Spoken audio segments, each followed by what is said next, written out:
Team Penske. Noah all riled up over allegations of omitting another key fact by Creep Eek Meek.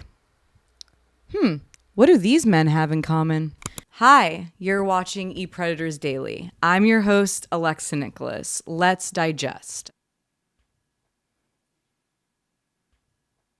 Top Hollywood lawyer Bryan Freedman paid a $40,000 settlement after being accused of a 17-year-old while in college.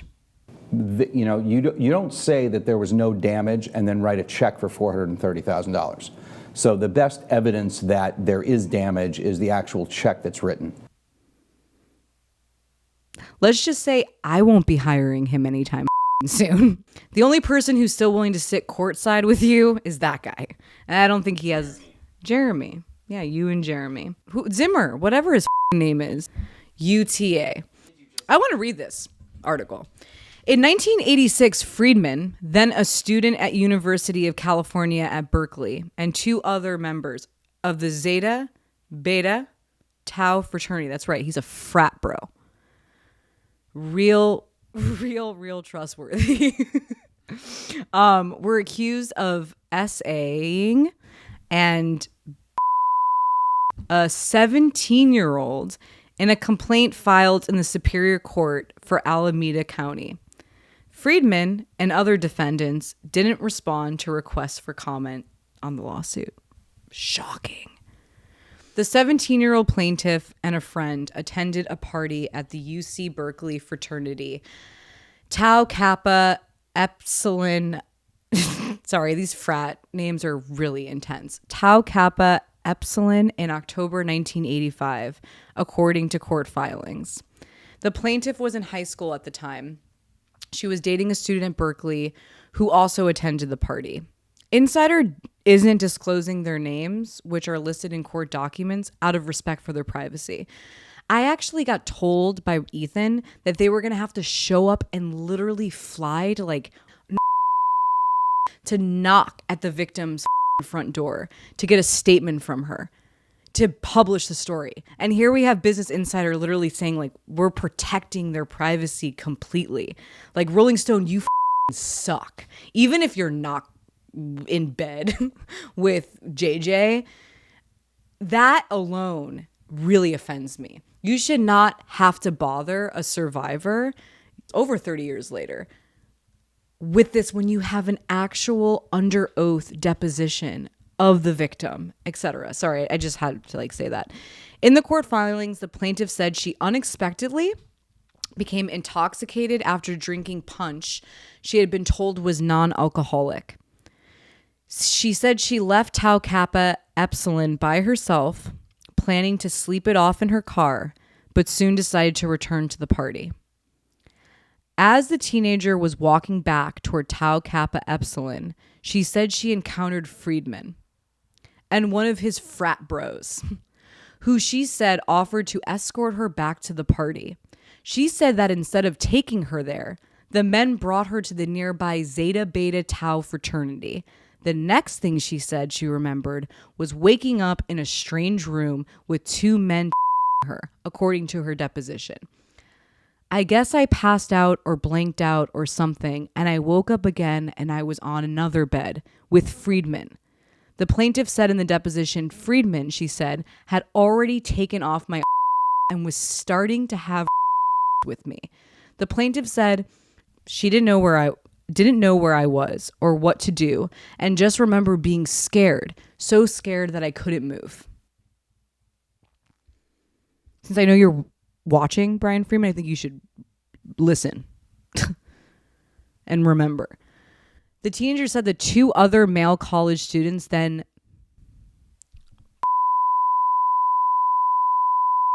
the deposition said she attempted to leave the bed at one point when the second man was in the room, but he slowly her back onto the bed and assaulted her as she cried. Next, she said the third man as he assaulted her. Freedman, you're friends. You still have the same friends, but now you represent them and defend them. The plaintiff said that after the third man exited the room, she ran out of Zeta Beta Tau crying and disheveled, wearing just one shoe. I could see people on either side of me laughing hysterically and asking if I had a nice time and inviting me to come back again. You're gross, Bryan Freedman. That story is so horrific. Ew, man. Ew. And ew, Rolling Stone. Ew. So anyways, after Business Insider, first of all, I'm crying because obviously the story, it was very important to be told. Also because he bullies survivors like myself. My experience with Bryan Freedman was awful, from my personal opinion. And he's a lawyer and he bullies other survivors out of their cases, out of their road to justice. So it was a very important story to be told because survivors are constantly bullied out of their road to justice by lawyers like this. That's not fair at all.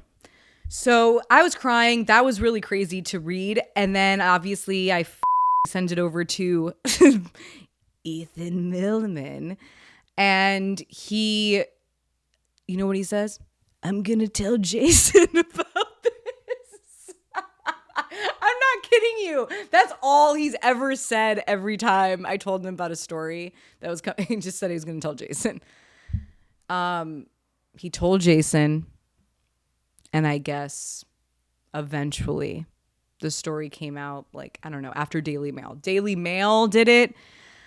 But it was a very different headline. Lawyer for Kevin Spacey, FK Twigs, previously settled his own allegation.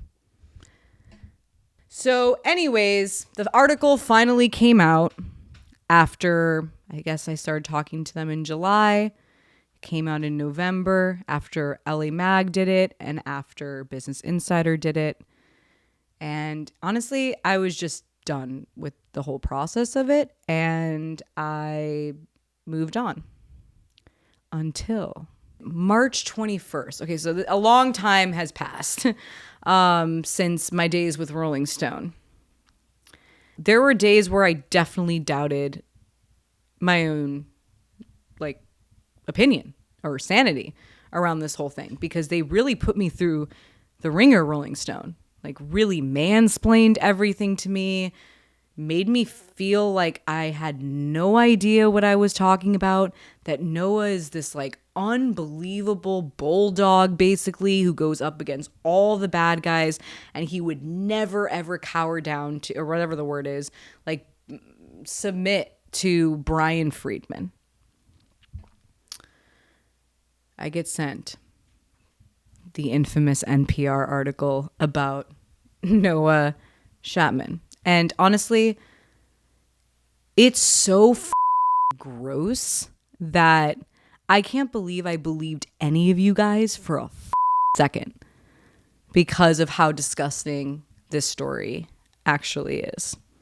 The FBI raided a notable journalist's home. Rolling Stone didn't tell readers why. So, warning, the story contains references to disturbing accusations and incidents of Last October 18th, Rolling Stone served up a foreboding scoop.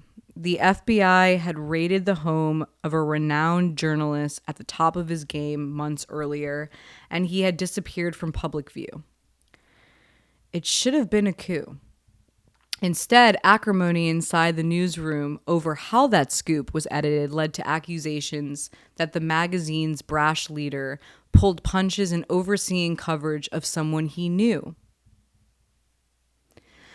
The reporter who wrote the story, enraged, accepted a position at a sister publication 2 months later, and her complaints prompted a senior attorney for the magazine's parent company to review what happened. FBI raids on journalists are rare. News organizations often respond with formal protests and legal challenges. Under a 2021 Justice Department policy, raids, subpoenas, and other compulsory means of obtaining materials from reporters are banned for any investigation of matters related to their journalism. The policy became the basis for a significant shift in the stance of the Justice Department toward the press. The Rolling Stone story created a stir. Reporter Tatiana Siegel stated that the April 22nd raid was quite possibly the first carried out by the Biden administration on a journalist. In this case, the journalist was ABC News national security producer James Gordon Meek. A former investigator for the U.S. House Homeland Security Committee, Meek had been with ABC News since 2013. As published, the Rolling Stone article's first two paragraphs lionize Meek's record and swashbuckling style. Swashbuckling? I don't even know what that means, man. What does swashbuckling mean? Meek appears to be on the wrong side of the national security apparatus, it stated. As the story noted, Siegel's sources told her federal agents allegedly found classified information on Meek's laptop during their raid. Siegel reported that Meek left his job at ABC after the raid. As edited by Rolling Stone editor-in-chief Noah Shactman. However, the article omitted a key fact that Siegel initially intended to include. Siegel had learned from her sources that Meek had been raided as part of a federal investigation into images of child, something not publicly revealed until last month. Why did Rolling Stone suggest Meek was targeted for his coverage of national security rather than something unrelated to his journalism? I don't know, but does PMC is PMC owned by Jay Penske? No. Neither Siegel nor Shactman would comment for the story. This article is based on a review of some contemporaneous communications and also interviews with 10 people with knowledge of incidents described here, including several individuals at Rolling Stone, as well as people at ABC and federal law enforcement agencies. Each asked not to be named because they were not authorized to disclose these matters publicly. Disbelief over the nature of accusations against a journalist. The raid on Meek's apartment occurred in April but did not become public knowledge. In September, Siegel learned details of the raid from Meek's neighbors. Yet she felt the story was languishing. As a staff meeting late that month, Shactman asked her what she was working on. She reminded him, "Do you not remember what she was working on, bro?" I love they had to put "she reminded him." Aren't you the boss? The next week, Shactman stepped in to edit Siegel's story. It was rare for him to do so for her work. Rare. Yeah, like Bryan Freedman rare. As a longtime national security reporter himself, Shactman has periodically expressed to colleagues at various outlets his skepticism of the veracity of government sources. When Siegel detailed the seriousness of the allegations against Meek, Shactman warned her against turning in a story that included the words child in it. Why? The accounts given by the associates, colleagues, and friends of the two key figures, Siegel and Shactman, diverge here. According to what Siegel told others, Shactman and she agreed that the article would reflect that the FBI's interests stemmed from concerns of possible criminal behavior outside the scope of Meek's work. That is, it had nothing to do with national security or journalism. Shactman later told others that he did not believe that she had nailed down her sourcing adequately. Rolling Stone parent company. Yeah, that's right. Rolling Stone's owned by PMC, remember? Ethan's reading this. It's true. Rolling Stone parent company Penske Media notes that authority to make such choices for Rolling Stone's coverage lies with Shactman. Good to know. It's like Hicks with Nickelodeon. Penske's like, it was him. I'm saying it's him without saying it's him. You know what I mean? It's him. That was true in this case. Cool. It was true. As reflected in the final edits of the story, the company said in a statement to NPR, some material was added late in the process. Other material was dropped. What? The most important part of the whole story of his buddy? In a note posted on a newsroom-wide Slack channel reviewed by NPR, Shactman asked photo staffers to come up with a generic photograph rather than a picture of Meek. Let's not use a picture of the guy in question. That's so... Dude, bro, did you really type that and send it? Like, that's f***ing sad that you sent that. However, that's so sus. Like, why would you say that unless you're like trying to not show someone's identity? James Gordon, let's not use a picture of the guy in question. James Gordon Meek. Shactman requested eschewing capital letters in a post stamped needs photo, something FBI-y, please. Real, he sounds like a pro boss. TBH. The large lead photograph shows federal agents nearing a crime scene tape in 2018 in California with the agency's initials in vivid yellow letters on the agent's blue windbreakers. This is where it gets sad. It's all sad. As the two of them worked to finalize the piece, Siegel was pulled away to help care for her ailing mother. Shactman promised Siegel he would ensure the story would land safely while she tended to her family's needs. Siegel's mother died hours after the story was posted. Penske Media cites Siegel's need to deal with a family emergency as a complicating factor. So complicating. But says the two were in contact up until the final moments before publishing. I want Noah to speak for himself, by the way. In the hour, like now all of a sudden, like they weren't friends and now Penske's saying all of his statements for him. That changed really quickly. In the hours leading up to publication, Shactman changed Siegel's draft to remove all suggestions that the investigation was not related to Meek's reporting. He left in the finding that federal agents had allegedly found classified information on Meek's devices. The article left many readers with the distinct impression that the investigation was linked to Meek's reporting, which could lead to a clash of the government and the press. Rolling Stone's official Twitter account promoted the story this way. Exclusive Emmy-winning ABC news producer. Dude, just stop. Like, you know the thing, you know what's actually happening behind the scenes. Why would you let that be published on your Twitter? Like, you're boosting up making a sound like Emmy-winning. Yeah, they're all Emmy-winning.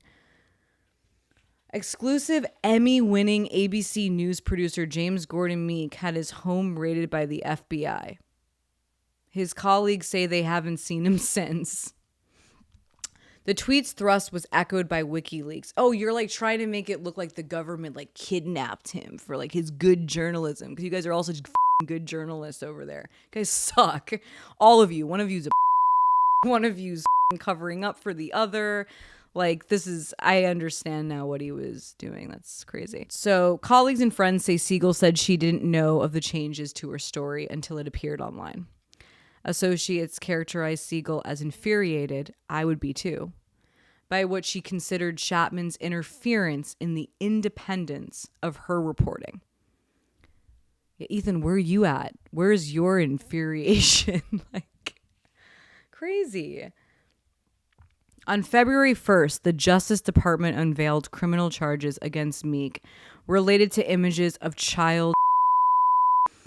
Among other accusations, authorities say Meek shared a video showing the rape of an infant. Meek has pleaded not guilty. God. And currently sits in federal custody. The Meek case was a particularly complex one, and the editorial choices made while covering it weren't always simple or easy. Penske Media. Listen, it is very simple and easy to say, Jay Penske, you're not that good of a guy. So Rolling Stone stuck to a simple principle. They're really simple over there. But for some reason, they make everything so complex when they're trying to explain things to you, like who owns Rolling Stone. Publish in the moment as much information as it could confidently substantiate. It's bogus, man.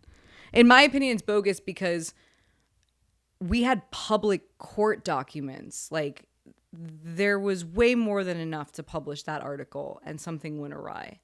So this is sounding just vaguely familiar. Rolling Stone has faced tough fallout previously from stories that did not receive sufficient. So they went through some defamation suits, yada, yada, yada, being a press company.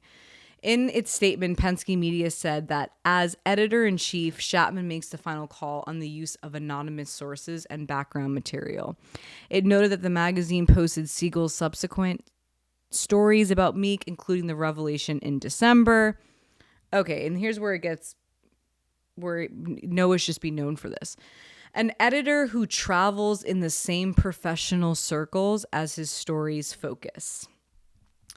The incident cuts against Shactman's well-cultivated image as a fearless steamroller. Rolling Stone's at its best when it's both celebrating great art and taking down bad actors, he told the New York Times in July 2021. Upon his appointment to lead the magazine. Shactman has his own rock and roll cred. Sorry, are you in a band, bro? What band is it, bro? Is it called PMC? No, Team PMC. I have your band name. If you ever want to get back into your rock and roll cred as a professional bass player, you should definitely call your band Team PMC. It suits you. For ska bands before breaking into the top ranks of journalism several decades ago. So bass player to journalist. Wow. Siegel asked corporate officials whether Shactman's familiarity with Meek affected his judgment on her story. When I read that, it was a trip, because here's another woman like having to ask, like, hey, do you think that maybe the connection he has with this individual is interfering with the ethical journalism, And I'm sure the same thing probably happened to her. I'm not going to speak for her, but I'm sure they mansplained and the whole shebang, same thing that happened to me. And you're just kind of left with like having to leave your job basically and go somewhere else, which is, it's just sad. After reading that NPR story, which basically accuses Noah of leaving out key facts because he allegedly knew this individual and didn't really want to make this individual look bad, it just made me realize, A, to trust myself a lot more. And honestly, after reading that NPR article, it sounded very familiar to my own personal experience with Rolling Stone and with Noah himself. So yeah, basically after seeing that story, I tweeted about my own personal experience with Rolling Stone and Noah. And I got word from my sources, my anonymous sources, that Jason, Mr. Me Too guy, said, well, we can't have any more Alexa Nikolas stories here at Rolling Stone.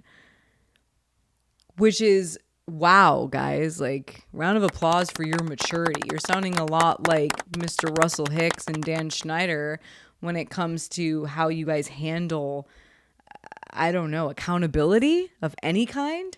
It's pretty sad. So anyways, I got told that I wasn't going to be in Rolling Stone anymore. Boo-hoo, who even cares? It wasn't like, it was impossible for me to even get into Rolling Stone to begin with because of Bryan Freedman. So it's like, I don't even care. So fast forward though, I'm canceled from Rolling Stone. So here's a survivor. I'm telling you, men literally complain, or abusers, whatever, alleged, I'm so over it. Whatever they are, whatever you guys are. I don't even care at this point. Whatever you are, sure. I'll take it. Whatever you are, you complain about getting canceled too much, okay? Survivors get canceled left and right for even saying their own experience about something, which is what I did on Twitter. about Noah. TBH, I know for a fact it's BS. Sexist leaked messages from Falling Stone's Marlowe the dog by Eagle Spillman. I'm down.